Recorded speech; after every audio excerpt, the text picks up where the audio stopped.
And I remember my husband saying, ano yung new society? There was innocence for us and ignorance. So that kind of protected us. Okay naman kami, buhay naman kami, may pagkain naman kami. So it seemed okay.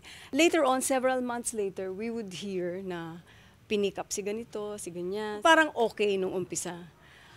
But it was only later on na talagang became really weird. We were in an ivory tower. I was in an ivory tower. My husband was in advertising. His job was okay. He wrote Saranggola ni Pepe with our sons, medyo sira ng ukulele. Hindi ko maintindihan at first, ako mismo. But if you really listen to the lyrics, ayaw namin yung masyadong, ang bayan ko, yung ganyan yung ano. Ayaw namin ng ganon kasi our lives are not like that.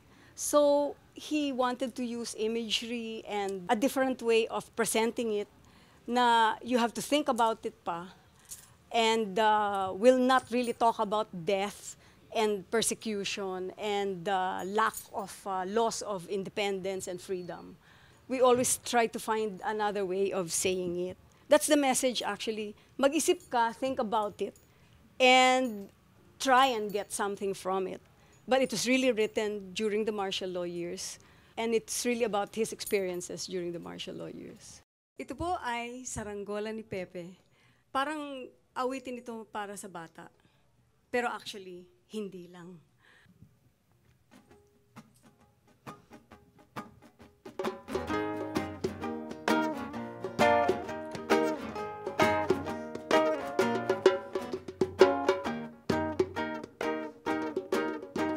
Matayog ang lipad ng saranggola ni Pepe, matayog ang pangarap ng matandang bingi.